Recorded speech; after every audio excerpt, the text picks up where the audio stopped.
நாளைக்கு வெள்ளிக்கிழமையா? ஊருக்கு போறேன்னா நாளைக்கு 6 மணிக்கு கிளாஸ். 30 29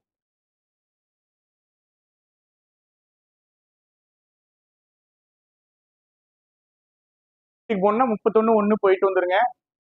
யா வீட்டுல போய் டெஸ்ட் போடுங்க, சொல்ல விடுங்க. வீட்டுக்கு போனா போங்க, போயிட்டு டெஸ்ட் போட்டுட்டு ஆன்சரோட இங்க வாங்க. போயிட்டு வரட்டும். ஆப்ஸ்ட்ரிபரஸ். ஆப்ஸ்ட்ரிபரஸ் என்ன அர்த்தம்? நாய்சி. இன்னொரு தடவை உச்சரிங்க. ஆப்ஸ்ட்ரிபரஸ். ஆப்ஸ்ட்ரிபரஸ் அப்படின்னா நாய்சி. ஃபர்ஸ்ட் வார்த்தை நாய்சி. அடுத்தது வசிஃபரஸ். வசிஃபரஸ் வாய்ஸ் விஓசி வருதாங்க. ரைட். ஓக்கலா இருக்குது அப்படின்னு அர்த்தம். ஓக்கல்னா ஓக்கல்னா என்னது? சத்தமா இருக்குது. ஓக்கல் கார்ட்ஸ்னா த்ரோட்ல இருக்கக்கூடிய கார்ட்ஸ். Yeah right. அடுத்த வார்த்தை வாய்ஸ்லெஸ். தேடுங்க, வாய்ஸ்லெஸ் தேடுங்க. வாய்ஸ்லெஸ் என்னது? நாய்சி. ரைட். கிளாமர் அப்படின்னா சவுண்ட். ரைட்டா? நெகட்டிவ் சவுண்ட் ஆக்சுவலா கிளாமர்னா. அடுத்த வார்த்தை ரூல். நம்ம சொல்ற ரூலை ஃபாலோ பண்ண மாட்டாங்க. அவங்க தான் யாருன்னா அன்ரூலி. கத்துறவங்க கிடையாது. ரூல்ஸ ஃபாலோ பண்ண மாட்டாங்க. டிஸ்ஒபீடியன்ட். அதான் அன்ரூலி. அடுத்த வார்த்தை அடுத்த வார்த்தை ராக்கெஸ். ராக்கெஸ் பாசிட்டிவ். பாசிட்டிவ். ஹீரோ என்ட்ரிக்கு கத்துறாங்கல்ல, அதெல்லாம் ராக்கெஸ். சரியா? அடுத்தது ரக்கெஸ். ரக்கெஸ் இது மீன் மார்க்கெட்ல வரக்கூடிய சண்டை. Negative sound. ரக்கெஸ் வேற, ராக்கெஸ் வேற. அடுத்த வார்த்தை loud mouthed. Loud mouthed. Next அப்ரோர்.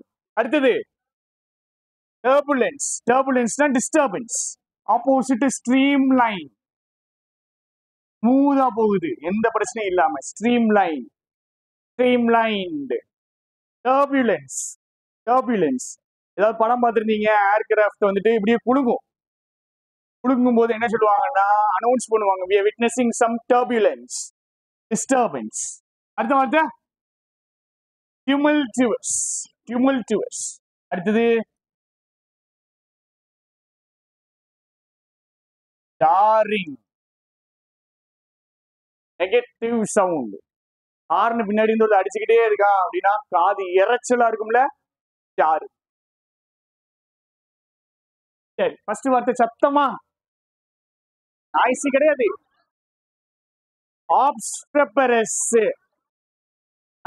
Noisy, vociferous, voiceless, clamorous, unruly, raucous, loud mouth, uproar, turbulence, jarring. ரோர்னா கர்ஜிக்கிறதுங்க. அப்ரோர்னா மக்கள் அவ்வளவு பேர் குதிச்சு எழுந்துட்டாங்க, அதான் அப்ரோர். ஒரு சமுதாயத்துக்கு நடக்கிற ஒரு அநியாயத்துக்கு எதிராக எழும்பி வர்றாங்க. இந்த வார்த்தைன்னா அப்ரோர். இன்னும் ஒரு தடவை ஆப்ஸ்ட்ரபரஸ் இருந்து obstreperous, noisy, vociferous, voiceless, clamorous, unruly, raucous, loud mouth, uproar, turbulence, tumultuous, jarring. Right. Negative. Negative antonyms. அமைதியா இருக்கிறது. குவைட் சைலண்ட் நமக்கு தெரியும். அடுத்தது அமைதி. ரைட். அடுத்தது பீஸ்ஃபுல். எல்லாரும் கூட சேர்ந்து இருக்கிறது. அடுத்தது ரீபோஸ். ரீபோஸ் என்னது? ரெஸ்ட் எடுக்கிறது. ரீபோஸ் மேட்ரஸஸ் அப்படின்னு கம்பெனி இருக்கு. கம்பெனி பேரு ரீபோஸ். சரியா? Bed company. தூங்குறதுக்காக அந்த பேரை வச்சிருக்காங்க. ரீபோஸ்னாலே டேக்கிங் ரெஸ்ட். அடுத்த வார்த்தை காம் அண்ட். அடுத்தது கிளெமென்ட். எழுதுங்க. கிளெமென்சின்னு ஒரு வார்த்தை இருக்கு, சொல்லி கொடுத்துக்கன்னா கிளெமென்சி. கிளெமென்சி அப்படின்னா கருணை காட்டுறது. Show mercy. கிளெமென்சி வேற. கிளெமென்ட்னா அமைதியா இருக்கு. கிளெமென்சி. தூக்கு தண்டனை கைதிகள் வந்துட்டு பிரசிடென்ட் நினைச்சா அவங்கள மன்னிச்சு விடுதலை கொடுக்கலாம். அதுதான் கிளெமென்சி. ரமணா படத்துல காமிச்சிருப்பாங்க கிளெமென்சில. Right. Quiet, silence, tranquil, peaceful, harmonious, serene, reposeful, calm, balmy, clement. சரி, இன்னொரு தடவை. Quiet, silence, tranquil, peaceful, harmonious, serene, reposeful, calm, balmy, clement. அடுத்து idioms. நாய்ஸிக்காக ஃபர்ஸ்ட் இடியம் அடிச்சிருக்கு. உள்ளண்ட கவு வேண்டாம். First row. ரோ எழுதிங்க. ரோன்னு என்னதுங்க? ஃபைட், சண்டை. சரியா? சண்டை இங்க இருக்கு. கிக் அப் ரோ. சண்டை வந்துச்சுனாலே கண்டிப்பா அங்க என்ன இருக்கும்? சவுண்ட் இருக்கும். ஒண்ணு கத்துற சவுண்ட் இருக்கும், அடிக்கிற சவுண்ட் இருக்கும். சரியா? ரைட். அடுத்த வார்த்தை ஹசில் அண்ட் பசில். பிஸி, பரபரப்பு. பரபரப்பு, பிஸி. அதுதான் ஹசில் அண்ட் பசில். சென்னைக்குலாம் போனீங்கன்னா வண்டி வண்டியா போகும். எங்க எங்க போறேன்னு தெரியாது. அதான் என்ன சொல்லுவாங்க? Hustle and bustle, busy life. அடுத்த வார்த்தை squeaky wheel gets the oil. அப்படின்னா என்ன அர்த்தங்க? அழுகிற பிள்ளைக்கு தான் பால் கிடைக்குன்னு சொல்லுவாங்கல்ல. அப்படின்னா என்ன அர்த்தம்? ஒரு விஷயம் வேணும்னா நீங்க என்ன பண்ணணும்? சத்தம் கொடுக்கணும், பேசணும், கேட்கணும். அதுதான் அது. ஸ்குவீக்கி வீல் கெட்ஸ் த ஆயில். வீல்ல இருந்து சவுண்ட் வந்துச்சுன்னா தான் வீலுக்கு ஆயில். ரைட். அடுத்தது பிக்கப் ரோ. அடுத்தது கமோஷன் ஃபைட்ஸ்.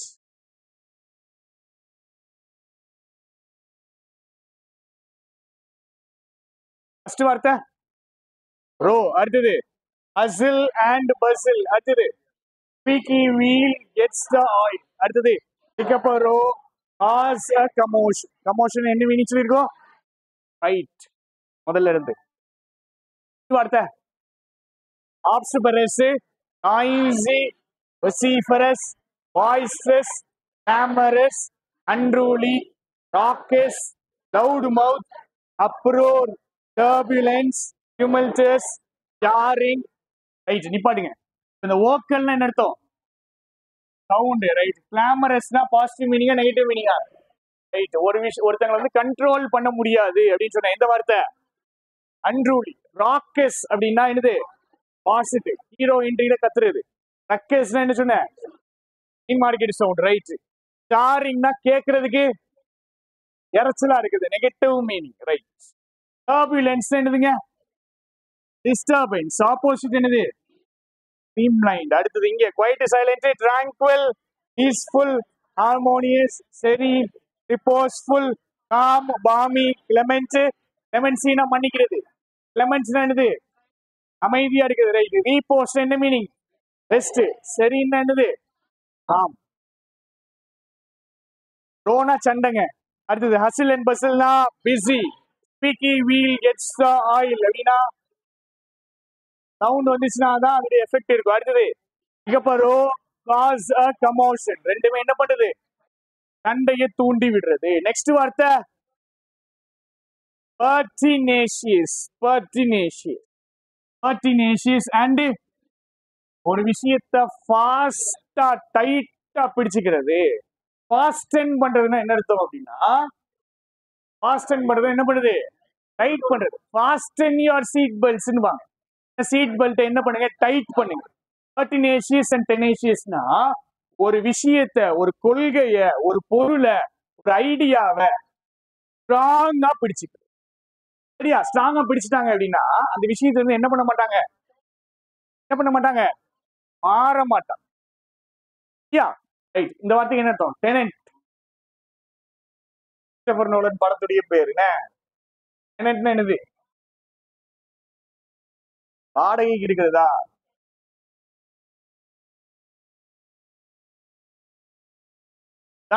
வாடகைக்கு இருக்கிறவங்க டெனன்ட்ஸ்.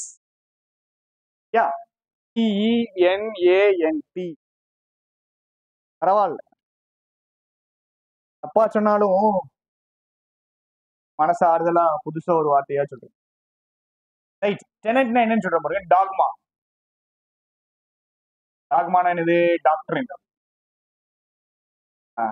டாக்டரின் என்னது? கிரீடு.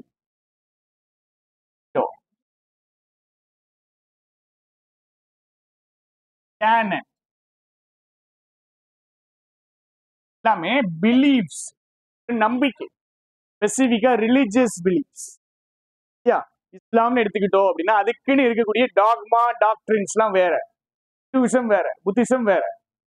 மதம் சார்ந்த விஷயங்களை, மதம் சார்ந்த பிலீஃப் எல்லாத்தையும் மொத்தமா சொல்லணும் அப்படின்னா டாக்மான்னு சொல்லுவாங்க. டாக்மா, டாக்டரின், creed, credo, canon, tenets. canon சொல்லி கொடுத்துருக்குன்னா ரைட்ஸ்.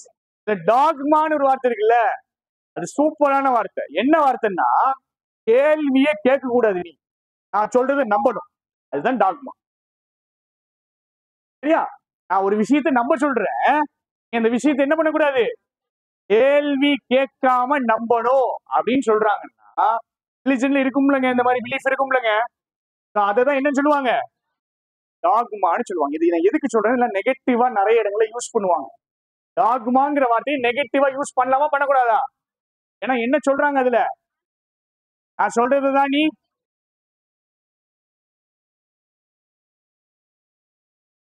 அரிசியா பர்டினேஷியஸ், டெனேஷியஸ், ஒரு விஷயத்தை உறுதியா பிடிச்சுக்கிறது. டெனன்ட்னு ஒரு வார்த்தை போட்டிருக்குல்ல, டெனன்ட்னா வேற, இந்த டெனன்ட் வேற. இதுனா யாரு? ரைட். இதுக்கு என்ன அர்த்தம்? டாக்மா, டாக்டரின், creed, credo. வேண்டாம், டைம் ஆகும். இதுதான் ஒழுங்கா படிச்சு எல்லாமே.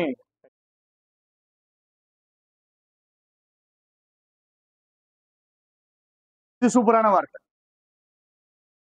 ஹெடட் அப்படின்னு என்ன சொன்னா, நான் சொல்றதுதான் சரி அப்படின்னு நிப்பாங்க. யாரு சொன்னாலும் திருந்த மாட்டாங்க. அவங்க சொல்றது தப்பா இருக்கும், சொல்றது தப்பா இருக்குங்க, சொல்றது தப்பா இருக்கும். ஆனாலுமே நான் சொல்றதுதான் கரெக்டு, நான் சொல்றதை மட்டும்தான் நான் நம்புவேன், வேற எவன் சொன்னாலும் நான் கேட்க மாட்டேன் அப்படின்னு இருக்கக்கூடியது இந்த பிக் ஹெட் எடுக்கிற வார்த்தை. நெகட்டிவ் மீன். தப்பான ஒரு விஷயத்தை நம்பிட்டு இருப்பாங்க, ஆனாலும் யார் சொன்னாலும் திருந்த மாட்டாங்க. எர்த் இஸ் பிளாட்ஸ் அப்படின்னு நிறைய பேர் இப்போ வரைக்கும் நம்புறாங்க. Earth is flats, earth round கிடையாது, எர்த் பிளாட்ஸ். அப்ப எப்படிங்க வந்துட்டு நாசால எல்லாம் போறாங்க அப்படின்னா, நாசாக்காரலாம் உங்களை எல்லாரும் சேர்ந்து ஏமாத்துறாங்க. இதுக்கு ஒரு ஃபேஸ்புக் பேஜ் இருக்கு, யூடியூப் சேனல் இருக்கு, எல்லாமே இருக்கு, உண்மையிலே இருக்குங்க. வேணா தேடி பாருங்க, பிளாட் எர்த் தியரின்னு தேடி பாருங்க.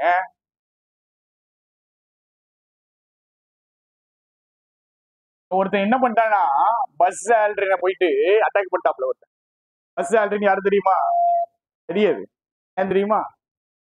பஸ் ஆல்ட்ரின் யாருங்க? பஸ் ஆல்ட்ரின் யாரு? நீல் ஆம்ஸ்ட்ராங் யாரு? பஸ் ஆல்ட்ரின் ரெண்டாவதா கால வச்சு. இன்னைக்குமே ரெண்டாவதா வர்றவன ஒரு கதை உண்டு. பஸ் ஆல்ட்ரின் தான் ஃபர்ஸ்ட் காலை வச்சிருக்கணும், அவர் தான் சீனியர். இருந்தாலும் பயம், அதனால என்ன பண்ணிட்டாரு, ரிவர்ஸ் கியர் போயிட்டாரு. ஃபர்ஸ்ட் யாரு காலை வச்சாச்சு? நீல் ஆம்ஸ்ட்ராங் தான் உனக்கு ஞாபகம் வச்சிருக்கும். இல்லையா? புக்கில் இருக்கிறது தான் என்னைக்குமே படத்துல வரும். புக்கில் ஆதி காலத்திலேயே வந்துச்சு. பஸ் ஆல்ட்ரின் இருக்காருல, அவரை போயிட்டு ஒருத்த போய் அடிக்க போயிட்டான். அவரு அவனை அடிக்க போயிட்டாரு. ஏன்னா இவன் போயிட்டு அவர்கிட்ட போயிட்டு, எர்த் வந்து பிளாட் தானே, நீங்க ஏன் வந்துட்டு எல்லா மக்களையும் ஏமாத்துறீங்க, நீங்க மூணுக்கு போயிருக்கீங்கல்ல, பாத்தீங்கல்ல எர்த் பிளாட் தானே அப்படின்னு அவர்கிட்ட போய் சண்டைக்கு போயிட்டான். அப்ப அவரு வயசானவர் தான், அடிக்க போயிட்டார். ஸோ பிளாட் எர்த் தியரி அப்படின்னு நம்புறவங்க இருக்காங்க. இவங்க தான் என்னன்னு சொல்லுவோம் நம்ம, சொல்லுவோம். போதும். இன்னைக்குமே செகண்ட் வந்தா யாருக்குமே கதையோ உங்க கஷ்டமோ ஜெயிச்சு ஸ்டேஜ் நின்னாதான் ஒருத்தர் காது கொடுத்து கேட்பான். ஏன்னா பரவாயில்ல தம்பி வாங்க அப்படின்னு அனுப்பி போலாம் போலாம்.